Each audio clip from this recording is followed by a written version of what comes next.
Ya, selamat pagi. Kami dari kelompok 7 dari KPF akan menjelaskan tentang tugas pengabdi week ke-13, yaitu tentang saham. Kelompok kami terdiri dari Clarissa Yolanda, Edwardo Thomas, Ricardo Putra Mahali, dan Fania Yulisa Wisjaya, serta Yolanda Ferry Anissa. Kami akan membahas tentang materi, yaitu saham. Saham adalah sebuah tanda bukti penyertaan modal dari seseorang atau suatu badan usaha dalam suatu perusahaan atau perseroan terbatas. Saham juga disebut dengan sebuah bukti kepemilikan nilai sebuah perusahaan, atau dengan kata lain, pemilik saham adalah pemilik perusahaan tersebut. Semakin besar saham yang dimiliki oleh seseorang, maka semakin besar kekuasaannya di suatu perusahaan tersebut. Jenis-jenis saham itu ada dua. Yang pertama adalah saham biasa dan yang kedua adalah saham preferen. Saya akan membahas yang pertama, yaitu saham biasa. Saham biasa sendiri adalah sebuah sertifikat atau piagam yang mempunyai fungsi sebagai bukti atas kepemilikan suatu perusahaan, termasuk aspek-aspek penting dalam perusahaan tersebut. Pada saham biasa, umumnya pemegang saham diberikan hak prioritas ketika perusahaan yang bersangkutan menerbitkan saham baru. Ciri-ciri dari saham biasa itu ada 3. Yang pertama adalah tanggung jawab yang terbatas akan jumlah yang diberikan. Yang kedua, hak prioritas bila perusahaan saham baru. Dan yang terakhir adalah pemegang saham memiliki hak suara memilih dewan komisaris di perusahaan tersebut. Yang kedua, saham preferen adalah jenis saham yang sering kita temui di dunia investasi. Karena saham preferen memberikan lebih banyak pilihan kepada pemegangnya. Ciri-ciri dari saham preferen adalah sebagai berikut. A. Mempunyai berbagai tingkatan atau pilihan.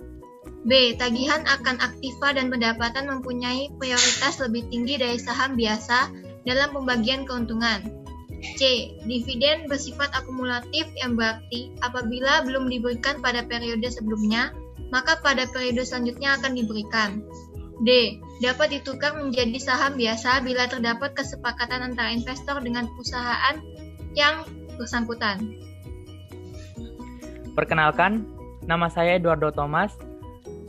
Dengan NRP 1303/2018-9 akan menjelaskan jenis-jenis dari saham preferen. Saham preferen ini secara garis besar memiliki beberapa jenis, antara lain yang pertama, saham preferen yang dapat dikonversikan ke saham biasa. Yang kedua, saham preferen yang dapat dikonversikan juga ke dalam saham biasa. Dan yang ketiga, saham preferen dengan tingkat dividen yang mengembang.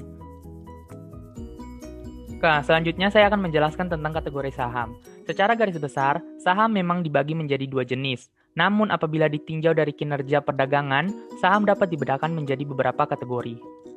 Nama saya Fania Angelika Wijaya dengan nomor NRP 1303201167 akan menjelaskan kelompok kategori saham tersebut, antara lain. Yang pertama ada blue chip stock, yaitu saham dari sebuah perusahaan yang terdiri kokoh dan terpercaya dengan kinerja dilihat dari sejarahnya. Yang kedua, income stock, yaitu saham jenis ini memberikan kemungkinan dividen yang relatif lebih besar dari jenis lain, tetapi saham ini memiliki resiko yang cukup besar karena pertumbuhan nilainya tidak teratur. Yang ketiga, growth stock, yaitu saham jenis ini memiliki pertumbuhan saham yang lebih cepat. Yang keempat, speculative stock, yaitu pada umumnya saham jenis ini sering diperdagangkan pada bursa efek. Saham jenis speculative stock memiliki kemungkinan dengan dividen tinggi pada masa depan.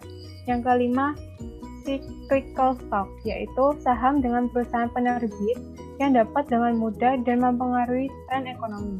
Yang keenam, emerging growth stock, yaitu saham yang dikeluarkan oleh perusahaan yang relatif lebih kecil serta memiliki daya tahan kuat.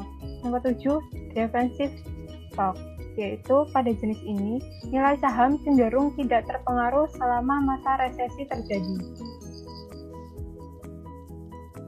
Nama saya Yolanda Ferry Anissa dengan NRP 130320175. Hari ini saya akan menjelaskan mengenai contoh saham terbesar di Indonesia. Saham terbesar di Indonesia dipegang oleh PT Telekomunikasi Indonesia Tbk atau yang biasa disebut dengan TLKM. Merupakan saham terbesar yang dilepas oleh asing dengan total volume perdagangan saham sebesar 107,06 juta saham dengan nilai sebesar 347,9 miliar. Saham TLKM menguat tipis 0,31% ke sebesar 3.240 per saham pada sesi 1. Per tanggal 19 November 2020, harga saham TLKM seharga Rp3.179. Sekian dari kelompok kami. Terima kasih.